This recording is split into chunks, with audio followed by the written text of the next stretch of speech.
आदाब, JKC news के उर्दू खबरनामे में आपका खिदमत में हूं आपके साथ आलम खान हकलार। खबरों पर आगे बढ़ने से कबल आई नजर डालते हैं इस वक्त की हेडलाइंस पर। डीजीपी ने पुलवामा में अवामी शिकायत कैंप की सदारत। कहा, जम्मू कश्मीर में 80 गैर मुल्की दहशतगर्द है सरगर्म। मकामी दहशतगर्दी में दर्ज की गई है कमी। बाबाजी साहब लारवी नक्शबंदी के 128वें उर्स के मौके पर लाखों की तादाद में अकीदतमंदों ने की शिरकत।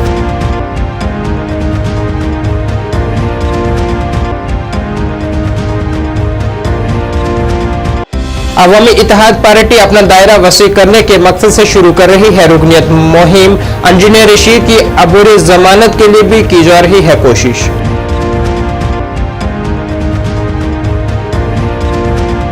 और कुलगाम में स्क्वाश कश्मीर ने किसानों के लिए जदीद तरीन मशीनरी का किया इफ्तिताह।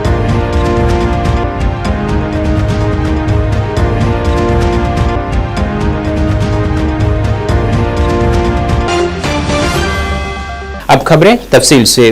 जम्मू कश्मीर पुलिस के डायरेक्टर जनरल आर सवेन ने आज कहा है कि बाज़ औकात पुलिस पूरी तरह से मरकूज थी और इस साल सितंबर में होने वाले आइंदा असेंबली इंतखाबात के लिए जम्मू कश्मीर में जारी पुरअमन और बेखौफ माहौल को बरकरार रखने के लिए इकदाम जारी हैं। इन बातों का इजहार उन्होंने पुलवामा में अवामी शिकायत के अजाले के निजाम के बाद नामानिगारों से बात करते हुए किया। डीजीपी सवेन ने कहा है कि पुलिस को अवाम के लिए होना चाहिए और हमारी कोशिश है कि अवाम के साथ मिलकर काम किया जाए। डीजीपी मौसूफ ने कहा है कि बाज़ औकात हमें चंद मुजरिमों या मुल्जिमान के खिलाफ कार्रवाई करनी पड़ती है ताकि अक्सरियत को राहत मिले। उन्होंने कहा है कि वादी कश्मीर में तकरीबन 80 गैर मुल्की दहशतगर्द सरगर्म है और पुलिस इन लोगों के खिलाफ सख्त कार्रवाई करेगी जो उन्हें मदद और रसद फराहम करते हैं। उन्होंने कहा है कि मकामी दहशतगर्दी में तेजी से कमी आई है। जो एहलकार हैं, जो मातायद हैं, जो पर्सोनेल हैं, उनका फैमिलीज की जो कठिनाइयां हैं, जैसे अभी बैठे बैठे किसी ने कहा कि साहब घर में घरवाला जो है उसकी फौत हो गया है, बच्ची के लिए हम MBBS की प्री कोचिंग लेना चाहते हैं। तो इस तरीके ये मेरे लिए जानकारी होती है कि मेरी वेलफेयर डिपार्टमेंट के लिए अच्छा ये भी एक रिक्वायरमेंट, इसको किस तरीके से ऑर्गेनाइज तरीके से हम दे सकते हैं। तो ये सिलसिला है, इसी का एक कड़ी है। ऐसा है कि हम सब लोग जो है इस बात पर हमें एक सेटिस्फेक्शन है कि इलेक्शंस जो है पुरअमन हुआ और इसमें वोटर्स की टर्नआउट जो है वो हाई रहा और ये एक अच्छी आगाज है और हम चाहेंगे कि इसका जो पॉजिटिव बेनिफिट है वो आगे ये एक ट्रिगर करे एक सिक्योरिटी की एक वर्चुअस साइकिल को आगे लेने में, यानी कि पीछे की तरफ ना हो, ये आगे की तरफ बढ़े। क्योंकि हमारी बुनियादी तौर पे ये है कि अगर अमन रहेगी तभी इलेक्शंस हो पाएंगे, अगर डर नहीं रहेगा तभी लोग फ्रीली वोट कर पाएंगे। Please accept this, we have to be tough against some people. Police by definition is law enforcement. आप मेरे से आज इस वक्त बात कर सकते हैं क्योंकि आपको पथराव नहीं था, आप आ पाए मेरे पास, टाइमली आ पाए। आप जब जाएंगे आपको उम्मीद रहेगी कि आप अब घर में पहुंचेंगे, बीच बीच में आपको खलल नहीं पड़ेगी, आप किसी तरीके की परेशानी में नहीं आएंगे, अचानक कहीं किस जगह पे फंसेंगे नहीं, कोई आपको रोकेगा नहीं मारे। तो उस माहौल को बनाने के लिए हमको कुछ लोगों के खिलाफ कार्रवाई करनी पड़ती है। सर ये करते हैं, हम इस बात का भी एहसास रखना चाहते हैं कि हम ट्रैफिक एक्सीडेंट को मर्डर नहीं बनाना चाहते। जिसका जो गुनाह बनता है उसी गुनाह के हिसाब से हम चलना चाहते हैं, पर हम लॉ एनफोर्समेंट एजेंसी होने के नाते लॉ को तो एनफोर्स करेंगे।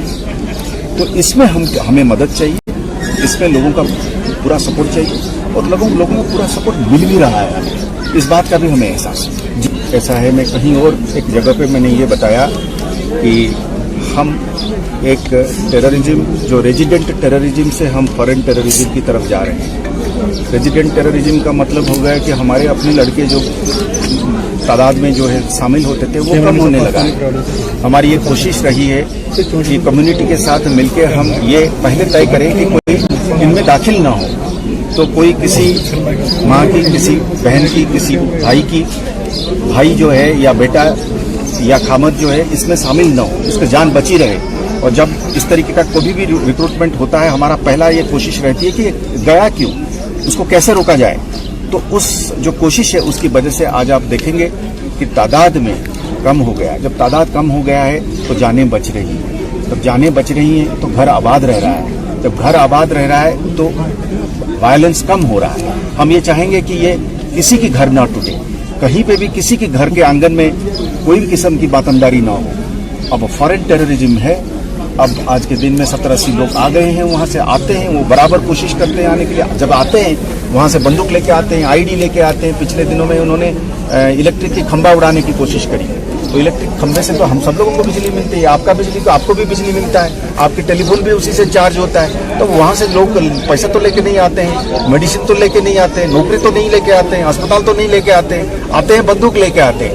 तो मेरा तो ये गुजारिश रहेगा कि वहां आने के बाद जो लोग उनको सपोर्ट करते हैं, चंद लोग हैं, घर में रखने की कोशिश करते हैं, उनको एक जगह से दूसरे जगह ले जाने में उनको मदद करते हैं, छिपाने की कोशिश करते हैं, हम मजबूर हैं उनके खिलाफ कार्रवाई करने के लिए, सख्त कार्रवाई करने की, ताकि बाकी लोग बचे रहे।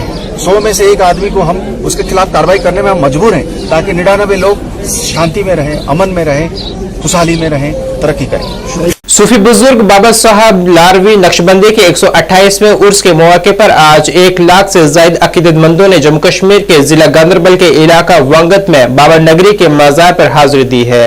गुजर बकरवाल जम्मू कश्मीर के मुख्तलिफ हिस्सों बशमूल पुंछ, राजौरी, मेंढर, सुरनकोट, कालाकोट, पहलगाम, बाबलीपुरा, कुकरनाग, कुलगाम और यहां तक कि जम्मू कश्मीर के बाहर से भी मुसलमान और हिंदू हर साल वांगत गांव में सूफी बुजुर्ग के मजार पर हाजिरी देते हैं।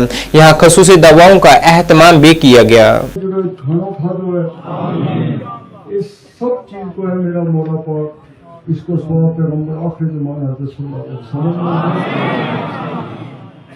उनका अंबिया ने दे, सहाबा किराम ने दे, खास तौर के ऊपर मियां निज़ामुद्दीन कियानी जिनको हम आज जो शीफ करा इसको सवाब खुदाया उन्होंने दे। हज़रत जनाब बाबा जी साहब बोलना इसको सवाब पहुंचाओ। हाजी बाबा साहब बोलना, बाबा जी बोलना, शाहदरा शरीफ की सरकार ने, हज़रत शेख नूरुद्दीन वली रहमतुल्लाह अलैह, हज़रत सुल्तानुल आरिफीन ना, हज़रत शेख अहमद सरांदी ना, बड़े सगीर का जिड़ा भी वो यहाँ खुदाया उन्होंने इसको सवाब पहुंचाया। इन बुजुर्गों की वसादत ना खुदाया, खास तौर पर हज़रत मियां निज़ामुद्दीन कियानी की वसादत ना खुदाया, हमारे को फजल कर इस मजलिस में जिड़ा भी बीमार खुदाया मेरा मौला पाक उन्होंने शफा, मौला पाक उन्होंने शफा, उनका डेरों में कोई बीमारी खुदाया मेरा मौला पाक उन्होंने भी शफा, मेरा मौला पाक जिड़ी मुराद लेके जिड़ी परेशानी लेके ये एक आए हज़रत जनाब बाबा जी साहब का वसीला ना उनकी परेशानियां दूर कर, उनकी मुरादों ना पूरी कर, उनका डेरा में खैर से बरकत कर, इनका मौला में खैर कर, बरकत कर, वादो कर, इनका कारोबार में वादो कर। ऐ मेरा मौला पाक जिड़ा बेऔलाद में खुदाया उन्होंने औलाद दे। ऐ मेरा मौला पाक इनका बच्चा बेरोजगार है, उनका रोजगार को बेहतर सबब कर, हम सब ने खुदाया हमारा गुनाह की माफी दे, अदल कर, करम कर। काफी ज्यादा रश है, तो तब लोगों ने दूर दूर जाना है, ट्रैफिक जाम भी हो जाए, परेशानी भी हो जाए, कि हमने जो थारी सहूलियत वास्ते इस तकरीब ना मुख्तर किया, वरना हज़रत जनाब बाबा जी साहब और हाजी बाबा साहब और बाबा जी और उनकी जिंदगी पर आदमी अगर बोले कह और सीरत नबी को अगर आदमी गल करे तो फिर पूरी दिहाड़ी जी है वह भी लग जाए तो कट जाए। तो थारों भी कमाल है कि तुमने नहीं माने, तुम खड़ा ही रहे, आप बैठा नहीं, कि तुमने भी तकलीफ हुई, लेकिन फिर भी तुमने इतनी प्यार मोहब्बत और खुलूस ना इस सारी तकरीर उलमा हज़रात की सुनी। इन उलमा हज़रात को भी मैं शुक्रिया अदा करूँगा, अपनी मसरूफियात छोड़ के आए, तब सारों को भी बहुत बहुत शुक्रिया। अस्सलाम मुस्तफा जाने रहमत पेला को अवामी इत्तेहाद पार्टी के चीफ तर्जुमान फिरदौस बाबा ने श्रीनगर में एक प्रेस कॉन्फ्रेंस की है, जिसमें उन्होंने ऐलान किया है कि वो जल्द एक रुकनियत मुहिम शुरू कर रहे हैं ताकि जमात का दायरा वसी किया जा सके। उन्होंने कहा है कि जेल में बंद इंजीनियर रशीद का राब्ता बंद कर दिया गया है, लेकिन हम कानूनी तौर पर अदालत से रजू कर रहे हैं और उनकी अबूरी जमानत के लिए वकला हजरात कोशिशें कर रहे हैं। साथ ही उन्होंने आजादाना और मुनसिफाना इंतखाबात के लिए इंतखाबी कमीशन का भी शुक्रिया अदा किया है। उन्होंने कहा है कि हमारी तरजीह इंजीनियर रशीद की जमानत है और फिर फैसला करेंगे कि हम एनडीए या फिर इंडिया इत्तेहाद का साथ दें। शुक्रगुजार हैं उन नौजवानों के, शुक्रगुजार हैं जो हमारी रैलीज में थे, उन ड्राइवर्स के शुक्रगुजार हैं जो हमारा वॉलंटियरली अपनी गाड़ियां लेके हमारी रैलीज में शमूलियत जिन्होंने की, और ख़ास तौर से जो हमारा वुमन फोक है उन्होंने हमें ट्रेमेंडस सपोर्ट दिया। और कहीं ना कहीं अगर मर्द हजरात हमें खिलाफ थे तो उन्होंने वुमन फोक ने उनको मोटिवेट करके इंजीनियर रशीद साहब के हक में वोट देने के लिए मजबूर किया। And we are highly thankful to those people. और दूसरी बात मैं आपसे ये बावर कराना चाहता हूँ कि कुछ हालात ऐसे हो गए, हम साउथ और सेंटर में अपने कैंडिडेट्स को खड़े नहीं कर सके क्योंकि रशीद साहब का जो फॉर्म था वो अनसर्टन था, हमें पता नहीं था whether it will be accepted by election commission of India और नॉट। तो इसलिए हमें थोड़ी वो चूक हो गई और रशीद साहब की जो अनसर्टनिटी थी उसके फार्म को लेकर, तो उस लिहाज से हम साउथ और सेंटर में फार्म नहीं भर सके। और मुझे पूरी उम्मीद है, जैसा कि लोगों का रुझान था, मुझे लगता है कि हमने वहाँ पे भी ऐसा ही किया होता जैसा हमने बारामूला कॉन्स्टिट्यूंसी में किया।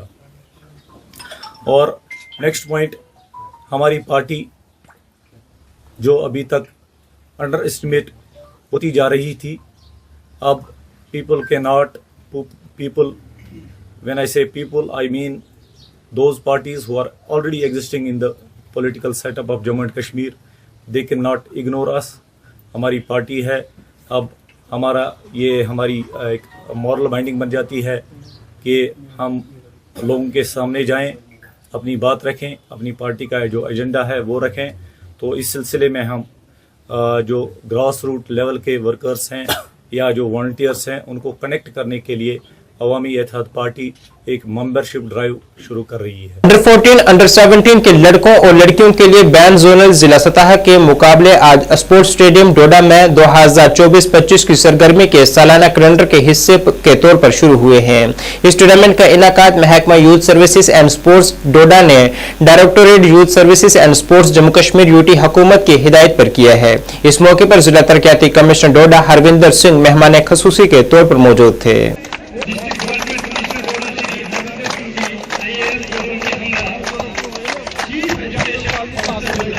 58 अलग अलग डिसिप्लिन में पार्टिसिपेट करने जा रहे हैं। बच्चों, आपसे छोटा सा ही वार्तालाप करूंगा। स्पोर्ट्स आज वो एक फील्ड है जिससे आपको हर एक स्पेयर में मदद मिलती है। आज आप देश का, दुनिया का नाम रोशन कर सकते हो इन इवेंट से निकलकर। जब आप इंट्रामोरल में कम्पीट करते हैं, फिर इंटर स्कूल पे कम्पीट करते हैं। आज आप सब वो चुने हुए सिलेक्टेड स्पोर्ट्स के हमारे जो एस्पिरेंट्स हैं, आप चुन के यहाँ पे आए हो और अब आप इंटर जोन में कम्पीट करने जा रहे हो। जब आप यहाँ से सक्सेसफुल होंगे तो आप इंटर स्टेट के लिए जाएंगे, फिर मैं तो उम्मीद करूंगा आप इंटरनेशनल लेवल पे हमारे डिस्ट्रिक्ट को रिप्रेजेंट करें। बट उसके लिए आपके अंदर एक जील होनी चाहिए, एक आपकी स्ट्रॉन्ग विल पावर होनी चाहिए। जिस विल पावर से आप यहाँ तक पहुंचे हो, इससे डबल ट्रिपल विल पावर करिए ताकि आप अपना नाम रोशन करें, देश का नाम रोशन करें। और फिर जो आपके स्पोर्ट्स के कुछ बच्चे स्पोर्ट्स में ही एक्सेल कर जाएंगे, उसको ही अपना डिसिप्लिन बना लेंगे, और बाकी बच्चे जो शायद उतना अच्छा ना कर पाए उनको इसके मार्क्स मिलते हैं, आगे चल के आप एजुकेशन में और अलग फील्ड्स में अच्छा कर सकते हो। मेरे आप सबको बेस्ट विशेष हैं और पूरे डिपार्टमेंट को मैं बधाई देना चाहता हूं कि आज इस लेवल पे एक इंटर जोन कॉम्पिटिशन ऑर्गेनाइज करने जा रहे हैं। और मैं उम्मीद करता हूं कि may the best one wins, may the best spirit wins, may the best will power wins. Thank you so much. ADGP Kashmir Vijay Kumar Birdi ने आईआरपी की 3री, 9वीं, 20वीं और 21वीं बटालियन का परिहासपुरा पटन में मुश्तरका दरबार की सदारत की है। एडीजीपी विजय कुमार ने इंतखाबात को पुरअमन और तशद्दुद से पाक करने के लिए जवानों की सताइश की है। उन्होंने जवानों को आने वाले असेंबली इंतखाबात और श्री अमरनाथ यात्रा के लिए तैयार रहने का मशवरा भी दिया है। विजय कुमार ने हालिया इंतखाबात में किए गए इंतजामात के बारे में जवानों से राय भी हासिल की है और मुस्तकबिल के फराइज में बेहतरी लाने का इशारा दिया है। दरबार में तमाम गेजेटेड और नॉन गेजेटेड ऑफिसरान ने शिरकत की है। सबसे पहले तो मैं डिपार्टमेंट की ड्यूटी पे गए थे, कितने लोग ठीक रहे और कि वोट परसेंटेज भी आप ही लोग चलते बढ़ा है। अगर हालात ठीक नहीं रहता तो वोट परसेंटेज नहीं बढ़ता। ठीक है, पॉलिटिशियन का भी है तो हो, इलेक्शन कमिश्नर हो, सारे लोग इसको बहुत अप्रिशिएट करता है। हम लोगों ने रिक्वेस्ट किए सीओ के थ्रू इस बार जेटीपी को भी जो हम फख्र समझते हैं कि सर आप जैसे ऑफिसर हमारे इस मुसल्लह फौज के जहां अभी तैनाती हुई हमारी इलेक्शन किस हाल में है, उनका एकोमोडेशन क्या है, सिक्योरिटी क्या है, कंसर्न डिस्ट्रिक्ट एसपी से बात कि हम लोग जो सभी लोग इसमें इन्वॉल्व हैं हमारी सर हमारा एक जेडीए का मसला है। इलेक्शन का भी नहीं इलेक्शन के बारे में सर आपका यूनिट जीपीएफ का जो केस हमारी बटालियन से सबमिट हो जाता है सर, हमारी बैक फोर्स की ड्यूटी कभी दूर दराज इलाके में लग जाती है तो या घर में कोई काम होता है जिसमें हमारा पैसा ज्यादा खर्च हो जाता है। लेकिन बड़ा यार 13 में सर वो क्या सर यहाँ से जाना पड़ता है सर। बेटा है जो चंडीगढ़ का इलाज चल रहा है, ये ट्यूमर कैंसर का पेशेंट है। वो छोटा बेटा है 5 साल का और मैं उसकी चंडीगढ़ में भी मुझे ले जाना पड़ता है तो कम से कम 10 लाख रुपया लगता है पर ईयर। तो मैं सर ये मेरी मदर हार्ट पेशेंट थी और उसके लिए मैं उसकी खातिर मैंने ट्रांसफर की खातिर मेडिकल फायर सबमिट की तो वो नहीं हुई। उसके बाद अभी 2 साल आए। स्कॉच कश्मीर के vice chancellor professor Nazir Ahmad Ganai ने आज कुलगाम जिले के कृषि विज्ञान केंद्र पोम्बे इलाके का दौरा किया है। यहां उन्होंने जदीद तरीन मशीनरी का इफ्तिताह किया है और बाद में किसानों से बातचीत की है और उन्हें जदीद तरीकों और तकनीकों के बारे में आगाह किया है। मीडिया से बात करते हुए उन्होंने कहा है कि ये मशीनें हमारे किसानों के लिए फायदेमंद साबित होंगी। उन्होंने मजीद कहा है कि चूंकि हमारी पूरी मैशियत हमारी ज़राअत पर मबनी है, इसलिए हम रवायती तरीकों को तब्दील करना चाहते हैं और जदीद तरीकों को मुतारिफ करवाना चाहते हैं। जरी यूनिवर्सिटी के हमारे यहाँ साउथ कश्मीर में 2 केवीकेस हैं, एक केवीके कुलगाम है और दूसरा केवीके अनंतनाग में। इन 2 केवीकेस का आज के दिन हमने यहाँ पे एक साइंटिफिक एडवाइजरी कमेटी की एक मीटिंग रखी है और इस मीटिंग में हम पिछले साल का जो हमने काम किया होता उसका जायजा लेते हैं और अगले साल का हम एक्शन प्लान यहाँ पे बनाते हैं। उस एक्शन प्लान को बनाने के लिए हम यहाँ के जो हमारे जमींदार भाई हैं वो और जो डिस्ट्रिक्ट लेवल ऑफिसर्स हैं agriculture, horticulture, animal husbandry department से, उनको भी हम मदऊ करते हैं, यहाँ पे उनको दावत देते हैं।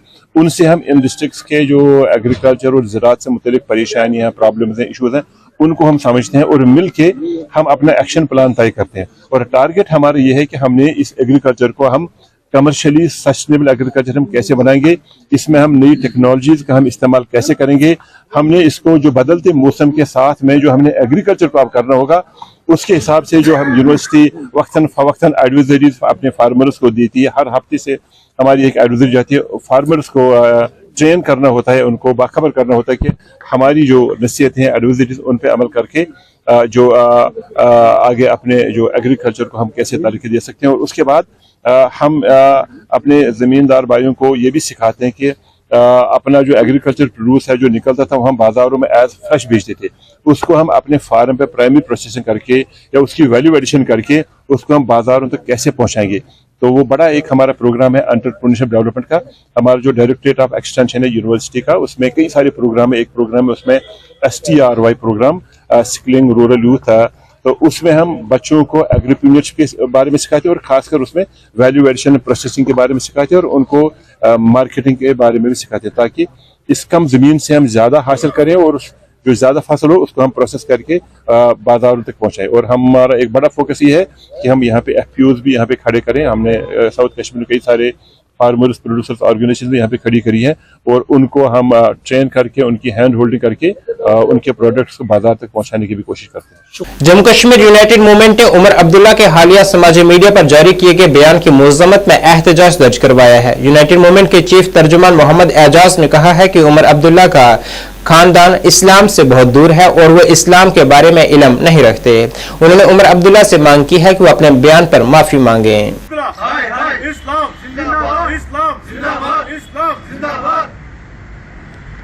जम्मू कश्मीर नेशनल कॉन्फ्रेंस बर्दाश्त नहीं कर पाते हैं और फ्रस्ट्रेटेड बयान दे रहे हैं कि ये जो नॉर्थ कश्मीर पार्लिमानी सेगमेंट में वोट पड़े हैं, that is we can say resurgence of Islamism. क्या वो इस्लाम से बाहर है? क्या अपने ख़ानदान को वो देखते हैं कि वो कितने मज़ाहिब से उनका ख़ानदान में कितने मज़ाहिब है?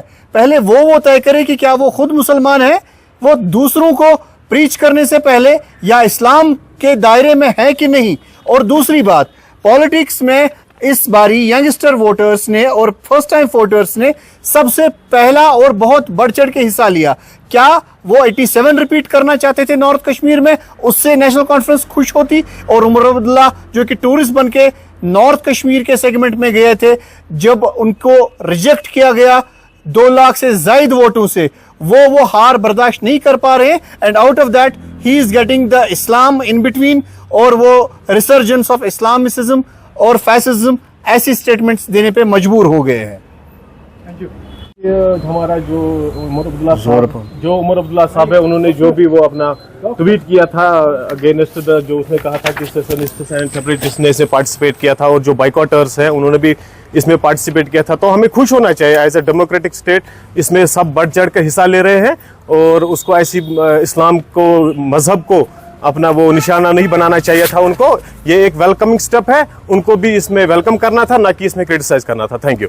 जिला श्रीनगर के रावलपुरा के रहायशियों ने हुकूमत से अपील की है कि वो फ्लड चैनल को रोकने के लिए इकदाम उठाएं। उनके मुताबिक यहाँ अंदर के कचरे से इलाके में बीमारियां फैल रही हैं और यहाँ गैर मौकूफ चैनल बारिश के मौसम में भी खतरनाक हो सकता है। रावलपुरा ब्रिज यथा पाज कर अत लग 2-4 रेत तो कर वह हकनावान माल बोन पे तुलान ट्रक तुलान तो निवान क्या पास गो ठीक तुझ पता अफसर में पास ठीक गो युत कर कर पता कह बाकी गई अफसर पता मुतमईन अहन बे तुलान त्रावान ज्यादा गासा क्या यह वरियस मज 2 वुहर 3 वुहर अत हर खसान गास पास गो ना पल मुतमईन ना तुलान वनकस तुलान तो काम लाजम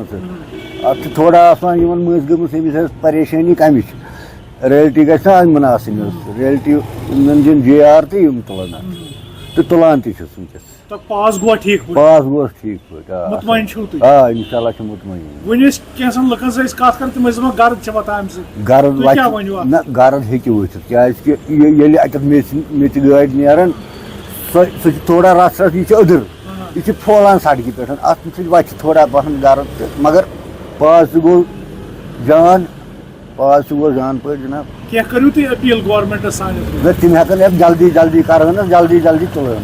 नाज़रीन, इस वक्त के उर्दू बुलेटिन में बस इतना ही। मुझे मेरी टीम के साथ दीजिए इजाजत। अल्लाह हाफिज।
जानकी सैनिटेशन नौशहरा रजौरी, जहां आपको मिलेंगी फ्लोर टाइल्स, वॉल टाइल्स और सेंटर फिटिंग की बेहिसाब वैरायटी।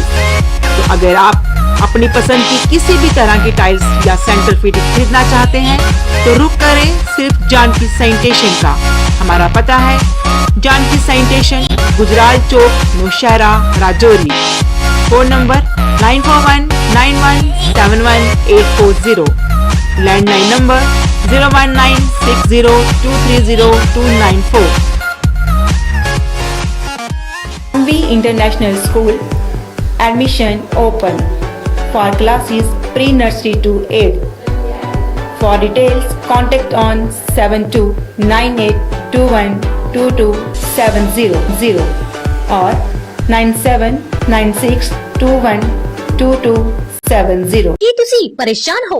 ਅੱਜ ਹੀ ਸੰਪਰਕ ਕਰੋ। ਮੋੜੀ ਵਸ਼ੀਕਰਨ ਕਰਵਾਓ, ਮਨ ਚਾਹਾ ਪਿਆਰ ਪਾਓ। ਪਰੇਸ਼ਾਨੀ ਜਿਵੇਂ ਪਤੀ ਪਤਨੀ ਚ ਝਗੜਾ, ਸੌਤਨ ਦੁਸ਼ਮਣ ਤੋਂ ਛੁਟਕਾਰਾ, ਪਿਆਰ ਚ ਧੋਖਾ, ਹੋਇਆ ਪਿਆਰ ਵਾਪਸ ਪਾਉਣਾ, ਕਰਜ਼ਾ ਮੁਕਤੀ, ਤਲਾਕ ਕੇਸ, ਵਿਦੇਸ਼ ਯਾਤਰਾ ਜਾਂ ਪਿਆਰ ਚ ਰੁਕਾਵਟ। ਲਾਟਰੀ ਨੰਬਰ ਪਾਓ 649 ਹੋਵੇ ਜਾਂ ਲੋਟੋ ਮੈਕਸ। ਪਿਆਰ ਵਿੱਚ ਧੋਖਾ ਖਾ ਚੁੱਕੇ ਪ੍ਰੇਮੀ ਪ੍ਰੇਮਿਕਾ ਇੱਕ ਵਾਰ ਜ਼ਰੂਰ ਸੰਪਰਕ ਕਰੋ।